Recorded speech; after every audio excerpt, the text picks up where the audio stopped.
దువ్వాడ శ్రీనివాస్ వైఎస్ఆర్సీపీ నాయకుడు, శ్రీకాకుళం జిల్లా టెక్కలికి చెందిన నేత. గతంలో ఎంపీగా పోటీ చేశారు. ఆ తర్వాత ఎమ్మెల్యేగాను బరిలో దిగారు. అన్ని చోట్ల ప్రత్యక్ష ఎన్నికల్లో పరాజయం పాలయ్యారు. ఆ తర్వాత పరోక్షంగా శాసనమండలికి అవకాశం దక్కించుకున్నారు. ప్రస్తుతం శాసనమండలికి వైఎస్ఆర్సీపీ తరపున ఎమ్మెల్సీగా ప్రాతినిధ్యం వహిస్తున్నారు. అయితే దాదాపు దశాబ్దన్నర కాలంగా రాజకీయాల్లో ఉన్నప్పటికీ కూడా ఆయన చాలామందికి తెలియదు. కానీ గడిచిన ఏడాది కాలంగానే ఆయన పేరు మారుమ్రోగుతోంది. ముఖ్యంగా దివ్యల మాధురి కారణంగా దువ్వాడ శ్రీనివాస్ బాగా వైరల్ అయ్యారు. అనేక రకాలుగా ట్రెండింగ్లోకి వచ్చారు. పలు దఫాలుగా వాళ్ళ వీడియోలు హల్చల్ చేశాయి, చక్కర్లు కొట్టాయి. వారిద్దరి మధ్య సాగుతున్నటువంటి ప్రేమాయణం చుట్టూ పలు కథనాలు వచ్చాయి. సోషల్ మీడియాలో అయితే వాళ్ళిద్దరి వ్యవహారాలని ప్రసారం చేసుకుని పెద్ద స్థాయిలో వ్యూస్ కూడా సంపాదించినటువంటి అనుభవం ఉంది. ఇదంతా ఒకవైపు అయితే, దువ్వాడ శ్రీనివాస్ నోరు కారణంగా అనేక వివాదాల్లో ఇరుక్కుంటారు. ఆయన వ్యవహార శైలి నోటి దురుసుతనం వల్ల పలుమార్లు వివాదాలమయంగా మారుతూ ఉంటుంది.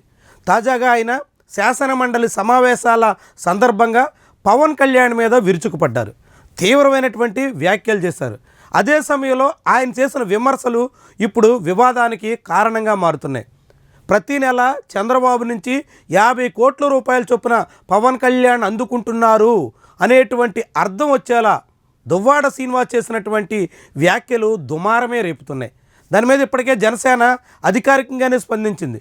ఆ పార్టీకి సంబంధించినటువంటి మంత్రి నాదెండ్ల మనోహర్ బహిరంగంగానే వ్యాఖ్యానించారు. ప్రస్తుతం ఒకరు జైల్లోకి వెళ్ళారు, నెక్స్ట్ ఎమ్మెల్సీ దువ్వాడ లాంటి వాళ్ళు పని పట్టడం ఖాయం అన్నట్టుగా ఆయన కామెంట్స్ ఉన్నాయి.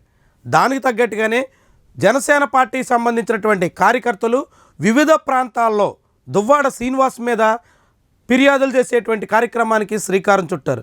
నిన్న ఒక్కరోజే దాదాపుగా 10 ప్రాంతాల్లో ఆయన మీద పోలీసులకు ఫిర్యాదులు అందాయి. గుడివాడ, అవనిగడ్డ, కొవ్వూరు, అమలాపురం ఇలా వివిధ ప్రాంతాల్లో రాష్ట్రంలోని అనేక చోట్ల జన సైనికులు ఏకకాలంలో ఫిర్యాదు చేశారు. ఇదంతా జనసేన వ్యూహంలో భాగంగానే అన్నది సుస్పష్టం. జనసేన పార్టీ తమ మీద వస్తున్నటువంటి విమర్శలకు అడ్డుకట్ట వేసేందుకు, తమ మీద ఎటువంటి ఆరోపణలు చేసినప్పటికీ వాళ్ళ మీద చట్టపరమైనటువంటి చర్యలు తప్పవు అనేటువంటి సంకేతం ఇచ్చేందుకు ప్రయత్నిస్తున్నట్టుగా కనిపిస్తుంది. నాదెండ్ల మనోహర్ అధికారికంగా స్పందించిన తర్వాత కొద్ది కాలంలోనే ఇలాంటి ఫిర్యాదుల పరంపర సాగుతున్నటువంటి తీరు ఆసక్తికరంగా కనిపిస్తుంది.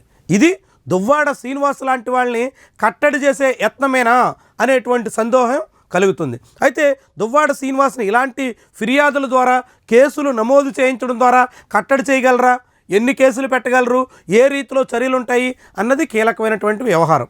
దువ్వాడ శ్రీనివాస్ ఆరోపణ చేశారు. అయితే దానికి ప్రతి విమర్శ కానీ లేదంటే దానికి కౌంటర్ కానీ ఇవ్వాల్సినటువంటి దశలో కేసులు పెట్టి ఆయన్ని కోర్టుల చుట్టూ తిప్పాలనేటువంటి సంకల్పంతో పాలక జనసేన పక్షం నేతలు ఉన్నారా అనేటువంటి అభిప్రాయం కలుగుతుంది. ఏవైనా దువ్వాడ శ్రీనివాస్ తను చేసినటువంటి అధిక ప్రసంగాలు ఇప్పుడు ఆయన్ని ఇక్కట్లో నెడుతున్నట్టుగా కనిపిస్తుంది. అయితే దీన్ని ఆయన ఎలా అధిగమిస్తారు, ఏ రీతిలో దీన్ని ఎదుర్కొంటారు, దానికి తగ్గట్టుగా జనసేన ఏ రీతిలో ముందుకెళ్ళబోతుంది, ఇవన్నీ కూడా ముఖ్యమైనటువంటి అంశాలు.